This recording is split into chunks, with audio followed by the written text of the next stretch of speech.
그 어제 이제 장관 차관 지명이 좀 있었는데 일단 교육부 장관 후보자 최교진 세종시 교육감이 됐거든요. 이분 같은 경우에는 보니까 충남 대천 여중 교사 출신이니까 어떻게 보면은 노동자 출신의 노동부 장관을 지명했던 것처럼 컨셉은 좀 비슷한 것 같습니다, 평론가님. 그러니까 전교조 출신 첫 장관이에요. 그리고 세종시 교육감인데 교육감들이 교수들이 많이 해요, 사실.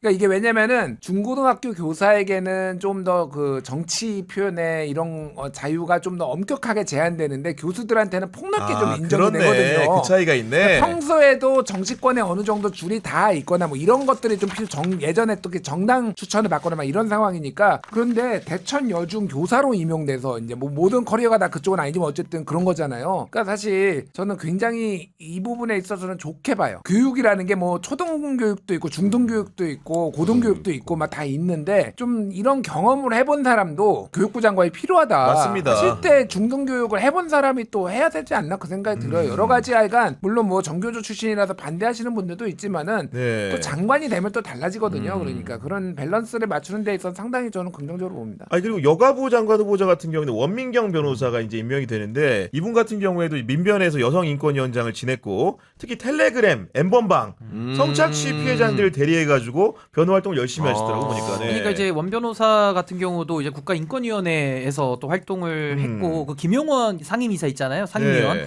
거기랑 이제 많이 좀 부딪히고 했던 올바른 소리를 많이 하셨던 분이고 사실 이제 교육부 장관이나 여가부 장관 인선에 저는 상당한 고심이 깊었으리라 봅니다. 그 당연합니다. 직전에 낙마했던 분들에 대한 이제 그 고려가 아마 있었을 텐데 이번에 보수 언론들에서는 뭐 전교조 민변 이렇게 도배를 하고 있어요. 근데 전 그건 맞지 않다고 봅니다. 사실은 전교조 출신인 건 맞는데 그분이 편향돼서 일을 잘못했으면 세종시에서 교육감을 3번이나 할 수 있었겠어요. 그렇죠. 그러니까 한 이거는 번도 이제 못해요. 그러니까 전문성이나 능력을 가지고 좀 얘기를 해야지 어디 출신이니까 뭐 이렇게 딱지 붙이는 식으로 하는 거는 이미 윤석열 방식이고 이미 끝났다. 그래서 저는 이분들에 대해서도 이제 청문회가 열릴 테니까 아마 저는 또 국회에서 잘 검증을 해주기를 바랍니다. 저는 개인적으로 이분들 인선을 보면서 제가 짐작한 바가 있는 겁니다. 과학적으로 알아보진 않았어요. 제가 보기에는 교육부 장관 후보자는 이해찬 전 총리의 의견이 좀 박연되지 않았을까 싶었다. 왜냐면은 세종시 교육감을 3번 했는데 그 중에 한 번이 이해찬 전 의원의 지역구와 의정 활동이 겹칠 때입니다. 그래가지고 행사 같은 걸 찾아보면은 이해찬 전 총리 그리고 그 당시 의원과 이렇게 교우하는 모습들을 볼 수가 있고 그다음에 원민경 그 장관 후보자 같은 경우에는 저는 강금실 전 장관이 추천을 한 것 같다. 왜냐면은 이분이 이제 원민경 변호사가 법무부인 원이라는 데 소속이 되 계셨는데 원의 대표 변호사를 강금실 변호사가 오래 하셨어요. 그랬기 때문에 이번에는 좀 차분한 가운데 한번